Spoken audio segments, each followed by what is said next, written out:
Welcome to the Mind Matters Lab, where we dive deep into the complexities of the human mind, helping you understand, heal, and grow. If you're new here, don't forget to like, subscribe, and hit the bell icon to stay updated on all our future content. Today's video continues our series on narcissism.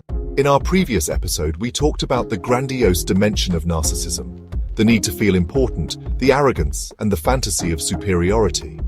But narcissism isn't just about showing off or acting like a king. There's a more subtle, manipulative, and often more damaging side, the self-serving dimension. In this video, we're going to explore 3 key traits under this dimension: a strong sense of entitlement, a lack of empathy, and exploitative behavior.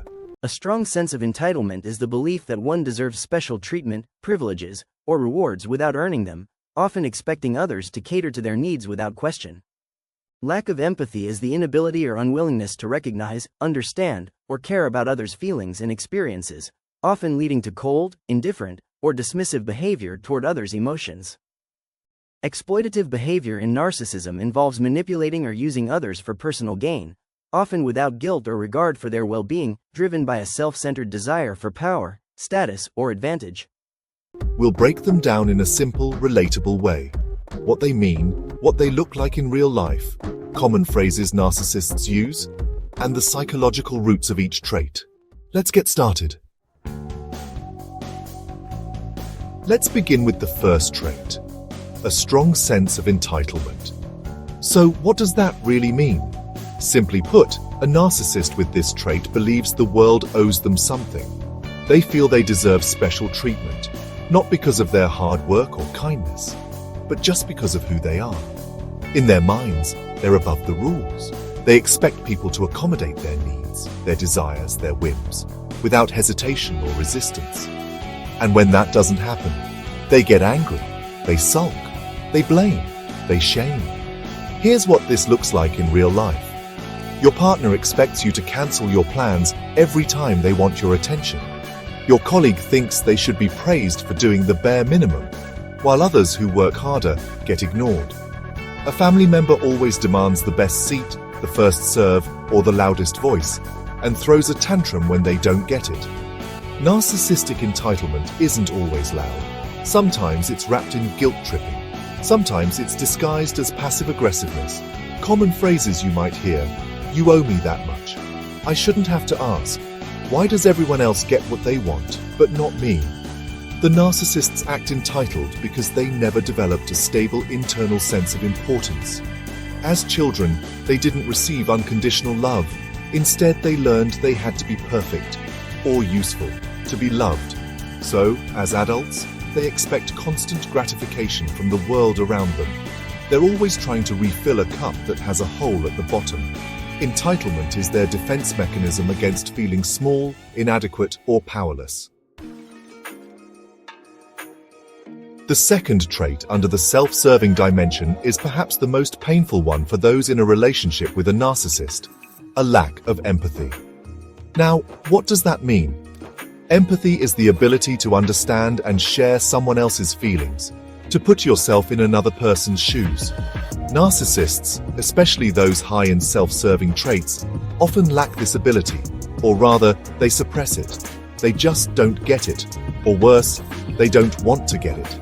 In real life, this looks like you're crying and they roll their eyes. You express hurt and they mock your sensitivity. You share something vulnerable and they hijack the conversation and make it about them. It's like talking to a wall. Sometimes it's cold and blunt. Sometimes it's subtle, like zoning out while you're pouring your heart out. You're not seen. You're not heard. You're invisible. Common phrases narcissists use when they lack empathy: "You're too emotional. That's not a big deal. You're overreacting. I don't have time for your drama." Narcissists are often so consumed with their own pain, shame, and emotional survival that there's simply no room left for someone else's feelings. It's not always cruelty. Sometimes it's just emptiness. The emotional bandwidth is full, with their own needs. They might appear charming and even helpful in public, but behind closed doors, their lack of empathy shows up in moments that really matter, when you need emotional support. And the result? You start questioning your own worth. You feel like you're too needy, too sensitive, too much, when in reality, you're just with someone who can't or won't care. The third trait in the self-serving dimension is perhaps the most manipulative of them all, being exploitative of others. What does that mean? It means using people, emotionally, financially, socially, or sexually, to meet their own needs, with no regard for how it affects the other person. You are a tool, a transaction, a means to an end. Once you're no longer useful, they discard you, ghost you, replace you.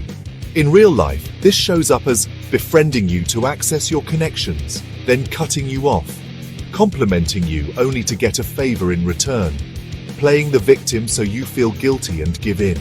This trait is all about manipulation.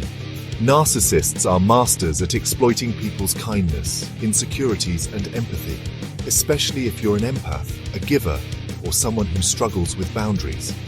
Common manipulative phrases include, "After all I've done for you, you can't do this one thing. You're the only one who can help me. If you really cared, you'd do this for me." Narcissists often learned to use others to get their emotional needs met because that's exactly what happened to them as children. They were exploited, perhaps by a parent who needed them to be perfect or to make them look good. So as adults, they replay that pattern. But this time, they are the ones in control. To them, emotional connection isn't a two-way street. It's a one-way supply chain. They take, you give, and when you ask for something in return, they vanish, or they blame, or they rage. Let's pause and reflect. What do these three traits have in common? Whether it's entitlement, lack of empathy, or exploitation, the root of it all is this: a deep, unresolved wound. Narcissists often never developed an authentic sense of self. They lived through a false self, one built on achievement, control, image, or attention. They are emotionally starving, and like a starving person, they will grab, hoard, and take whatever they can, even if it hurts others. Now, does that excuse their behavior? No, but it helps us understand where it comes from and why it doesn't change easily. If you've lived with or loved someone who operates from this self-serving dimension, you know how exhausting it is. You may have felt constantly drained, confused about what you did wrong, like you're walking on eggshells, or like your emotions don't matter. You may have tried harder, loved deeper, forgiven more, and still felt used. This wasn't your fault. You're not too sensitive. You're not overreacting. You're not weak. You were in a relationship, romantic, familial, or professional, with someone who couldn't see you beyond their own reflection. So, what can you do if you're dealing with someone like this? Here are a few tips. Learn to set strong, clear boundaries. Stop trying to please them. It's a bottomless pit. Focus on your own emotional recovery and self-worth. Learn to say no without guilt, and seek therapy or support groups to reconnect with your voice. Remember, you cannot fix a narcissist, but you can heal yourself. Start by understanding what you're dealing with. That's what this channel is here for. Thank you for watching today's video on the self-serving dimension of narcissism. If this resonated with you, let us know in the comments. Your voice matters here. You are not alone. Be sure to subscribe and stay tuned. In our next episode, we'll explore the vanity dimension of narcissism and how obsession with appearance, admiration, and envy can shape a narcissist's behavior. Until then, stay strong, stay aware, and most importantly, stay true to yourself.